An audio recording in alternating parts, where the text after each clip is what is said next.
এখানে যে সামনে ল্যান্ড রোভার অ্যাসোসিয়েশন রয়েছে, ঠিক এই অফিসটা এখানে। এটা হচ্ছে ঘুম স্টেশন, পৃথিবীর সর্বোচ্চ rail station, Darjeeling Himalaya railway. এটাই হচ্ছে স্টেশন। আমরা ঘুম স্টেশনকে পাশে রেখে এখন এগিয়ে যাচ্ছি শিটংয়ের উদ্দেশ্যে। ঘুম স্টেশন। হ্যাঁ, আমরা এখন যোগীঘাট ব্রিজ ক্রস করে আপার শিটংয়ের দিকে যাব। এর সামনে রয়েছে শিটংয়ে আমার হোমস্টের নাম হচ্ছে বিশেষ হোমস্টে। এটাই শিটংয়ের সব থেকে ভালো এবং সুন্দর হোমস্টে। আমরা সান্দাকপু থেকে ফেরার পথে মানেভঞ্জনে ড্রপ হয়ে যাওয়ার পর শিটংয়ের উদ্দেশ্যে রওনা হয়েছি। শিটংটা রাস্তাটা একটুখানি চড়াই উতরাই আছে, অফ রোডও আছে কিছুটা। আমাদের বেরোতে একটু দেরি হয়ে গেছে। দুপুর 1:30টার সময় আমরা মানেভঞ্জন থেকে শিটংয়ের উদ্দেশ্যে রওনা দিয়েছি, সাথে কাঞ্চনজঙ্ঘাকে নিয়ে।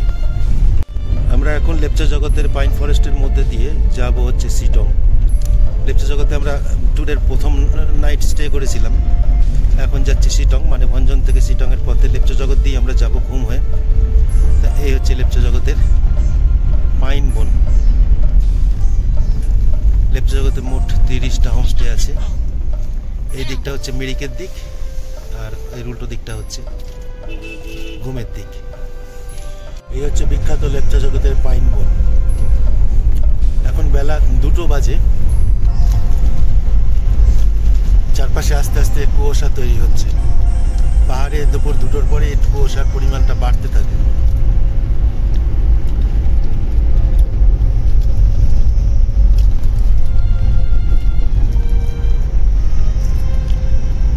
এখানকার রাস্তার কন্ডিশনটা খুবই ভালো এবং প্রকৃতি দুহাত উজাড় করে এই জায়গাটাকে সাজিয়ে দিয়েছে। রাস্তার সামনের দৃশ্যটা শুধু দেখুন। রাস্তার মধ্যে দিয়ে ঝাঁকে ঝাঁকে মেঘের দলটা উড়ে যাচ্ছে। এই পাশটা সম্পূর্ণ মেঘ। এটা কিন্তু কুয়াশা না, সম্পূর্ণ মেঘ।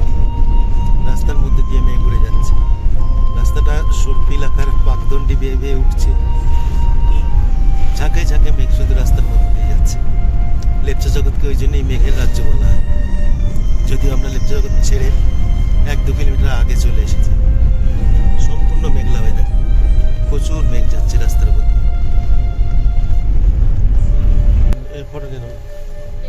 এটা হচ্ছে ঘুম স্টেশন, পৃথিবীর সর্বোচ্চ rail station, Darjeeling Himalaya railway. এটাই হচ্ছে স্টেশন। আমরা ঘুম স্টেশনকে পাশে রেখে এখন এগিয়ে যাচ্ছি শিটংয়ের উদ্দেশ্যে। ঘুম স্টেশন। হ্যাঁ, আজকে প্রচুর মেঘ উড়ে যাচ্ছে রাস্তার উপর দিয়ে। ঘুম স্টেশনের সামনে দিয়ে যে রাস্তাটা রয়েছে তার উপর দিয়ে দলে দলে মেঘ উড়ে যাচ্ছে। আমরা এখন টয় ট্রেনের লাইনকে বাঁ দিকে রেখে সামনে এগিয়ে যাচ্ছি শিটংয়ের উদ্দেশ্যে।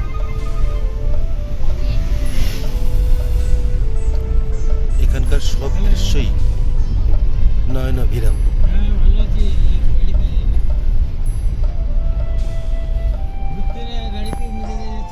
আমরা শিটং যাচ্ছি মংপু হয়ে। মংপু এখান থেকে 6 কিলোমিটার দূর ডিস্টেন্স রয়েছে।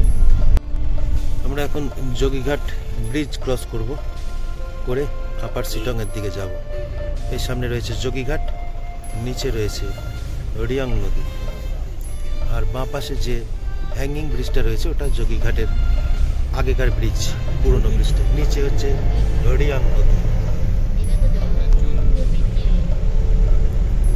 আমরা জাস্ট যোগীঘাট ব্রিজটাকে ক্রস করে গেলাম। শিটংয়ে আমার হোমস্টের নাম হচ্ছে বিশেষ হোমস্টে। এটাই শিটংয়ের সব থেকে ভালো এবং সুন্দর হোমস্টে।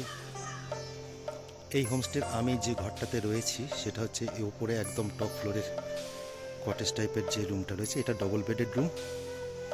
এইখানেতে রয়েছে, আর এখানে একটা ছোট্ট ব্যালকনি রয়েছে, যে ব্যালকনি থেকে ঠিক সামনের দিকে তাকালে পারে এই কাঞ্চনজঙ্ঘার ফুল রেঞ্জ দেখা যাবে না, তবে কাঞ্চনজঙ্ঘার অনেকটা অংশই দেখতে পাওয়া যাবে। এবং তার সাথে সিকিমের কিছু ওই বরফাবৃত পর্বতশৃঙ্গ এখান থেকে দেখতে পাওয়া যাচ্ছে। এখন যেহেতু 3টে বেজে গেছে, ন্যাচারালি যে পাহাড়ের ওপরে যেরকমভাবে মেঘ চলে আসে সেরকমভাবে মেঘ চলে আসা শুরু হয়েছে। কিন্তু দৃশ্যটা কাল সকালবেলা ভালো করে দেখতে পাওয়া যাবে যখন সূর্য উদয় হবে এবং এই লাল কাঞ্চনজঙ্ঘা দেখতে পাবো। যদিও আমরা সান্দাকপুর এবং ফালুট থেকে এই দৃশ্য দেখে এসেছি, টুমলিং থেকেও এই দৃশ্য দেখে এসেছি, এবার এখান থেকে দেখবো এটা কীরকম লাগে।